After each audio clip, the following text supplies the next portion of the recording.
Halo semua, Haikal di sini. Pada kesempatan kali ini saya dan teman-teman saya mau menjelaskan sedikit nih tentang model-model komunikasi menurut para ahli. Cus, kita simak yuk penjelasan berikut ini. Harold Laswell mengemukakan model komunikasi yang bersifat searah, di mana komunikasi dimulai dengan komunikator dan diakhiri dengan efek atau umpan balik. Werner J. Severin dan James W. Tankard Jr. mengemukakan jika model ini membantu dalam merumuskan teori dan menyarankan hubungan. Model dapat berfungsi sebagai dasar bagi teori yang lebih kompleks, sarana untuk menjelaskan teori, dan menyarankan cara untuk memperbaiki konsep. Aubrey Fisher mendefinisikan jika model adalah analogi yang mengabstraksi dan memilih bagian, elemen, karakteristik, atau komponen penting dari fenomena yang dimodelkan secara keseluruhan. Irwin D.J. Boss menyebutkan beberapa manfaat model.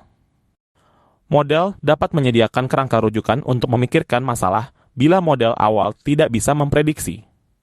Ketika suatu model diuji, karakter kegagalan kadang-kadang dapat memberikan petunjuk mengenai kekurangan model tersebut. Sebagian kemajuan ilmu pengetahuan justru dihasilkan dari kegagalan sebuah model. Raymond S. Ross model memberi penglihatan yang lain, berbeda, dan lebih dekat. Model menyediakan kerangka rujukan, menyarankan kesenjangan informasional, menyoroti problem abstraksi, dan menyerahkan suatu masalah dalam bahasa simbolik bila terdapat peluang untuk menggunakan gambar atau simbol. Lalu, kemudian timbul berbagai pertanyaan nih seputar model-model komunikasi. Contoh pertanyaan yang dimaksud tuh nggak jauh dari penjelasan tadi nih kayak, kenapa sih komunikasi diperlukan dalam keseharian kita? Oke, pertanyaan bagus. Komunikasi memang sangat erat kaitannya dengan kehidupan manusia. Tanpa adanya komunikasi, kehidupan pastinya tidak akan berjalan sesuai dengan apa yang diharapkan. Untuk memudahkan dalam berkomunikasi tentunya dibutuhkan suatu teori atau acuan maupun alat yang dapat membantu kita dalam berkomunikasi. Lalu, apa saja model-model komunikasi? Model-model komunikasi ini tidak hanya satu, bukan? betul sekali. Model-model komunikasi tidak hanya ada satu. Model-model komunikasi ini sangat banyak, tapi pada kesempatan kali ini kita hanya membahas 6 saja ya. Model-model komunikasi yang akan dibahas meliputi model SR1936, model Shannon dan Weaver 1949, model Laswell 1948, model Newcomb 1953, model Wesley dan McLean 1957, dan model Berlow-David K1960. Model stimulus respon SR merupakan model komunikasi yang paling sederhana. Model ini dipengaruhi oleh disiplin ilmu psikologi, khususnya behavioristik. Sebuah model menggambarkan hubungan antara stimulus dan respon. Contohnya bila saya tersenyum dan kemudian ada seseorang yang membalas senyuman saya. Model ini dikemukakan oleh Claude Shannon dan Warren Weaver dalam buku The Mathematical Theory of Communication. Model Shannon and Weaver dianggap salah satu model yang paling kuat pengaruhnya yang pada dasarnya model ini hendak menjawab pertanyaan apa yang terjadi pada informasi sejak saat dikirimkan hingga diterima. Contoh penerapan pada model ini adalah bagaimana penggunaan telepon seluler sebagai alat pemberi informasi yang akan ditranskrip dan melewati berbagai proses sebelum akhirnya sampai ke tujuannya. Model ini menggambarkan komunikasi dalam ungkapan cha says what in which channel to whom with what effect, atau dalam bahasa Indonesia berarti siapa mengatakan apa dengan medium apa kepada siapa dengan pengaruh apa. Model ini sering digunakan pada komunikasi massa. Contohnya pada berita di media cetak. Siapa menjelaskan kita mengenai si pengirim berita, contohnya seorang wartawan atau penulis artikel berita. Apa menjelaskan tentang suatu peristiwa atau topik tertentu yang disampaikan seperti pemilihan umum. Kepada siapa berita ditujukan, contoh pembaca koran atau situs berita yang mengakses artikel tersebut. Dengan efek apa berisi tujuan artikel tersebut mungkin untuk memberikan informasi objektif tentang pemilihan umum dan mempengaruhi pembaca untuk memahami isu-isu yang berkaitan. Terakhir, dengan media apa artikel bisa ditemukan. Contohnya artikel tersebut dapat ditemukan di koran cetak atau situs web berita online. Theodore Newcomb mempelajari komunikasi dari perspektif psikologi sosial.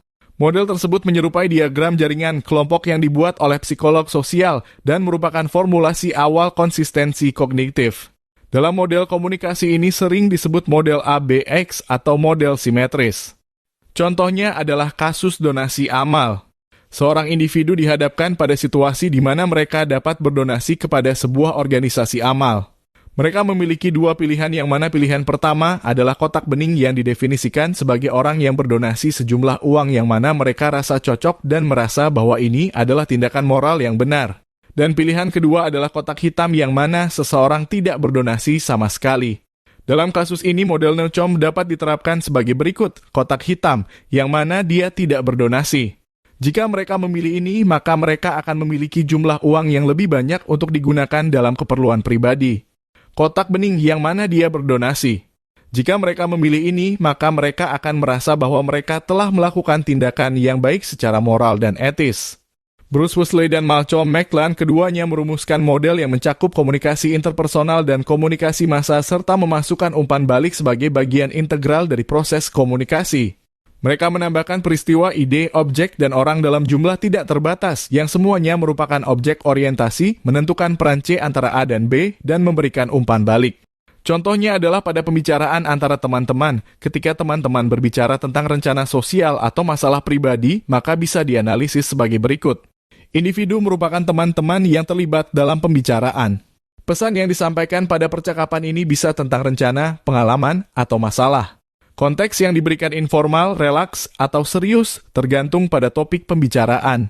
Dan saluran yang digunakan selama komunikasi bisa melalui obrolan tatap muka, pesan teks, atau platform media sosial. Model komunikasi Berlow mengetahui bahwa komunikasi terdiri dari 4 proses dasar, yaitu SMRC atau source sumber, message pesan, channel saluran, dan receiver penerima. Dengan tambahan 3 proses sekunder, yaitu umpan balik, pengaruh, dan lingkungan. Contoh pada model ini yaitu pada saat pertemuan kerja tim di kantor. Pengirim menyampaikan pesan, "Saya akan memimpin pertemuan ini untuk membahas rencana strategis tim. Agenda pertemuan telah saya kirimkan sebelumnya melalui email. Kami akan menggunakan layar proyektor untuk menyajikan informasi. Selama pertemuan, saya ingin agar kita fokus pada penugasan yang harus diselesaikan. Pertemuan ini akan berlangsung selama 1 jam, jadi mari kita manfaatkan waktu dengan baik." Lalu penerima meresponnya dengan mengatakan, "Saya sudah menerima email agenda. Saya siap untuk pertemuan ini." Baiklah, mungkin cukup sekian penjelasan dari kami mengenai model-model komunikasi menurut para ahli. Semoga materi ini bisa bermanfaat bagi semua orang.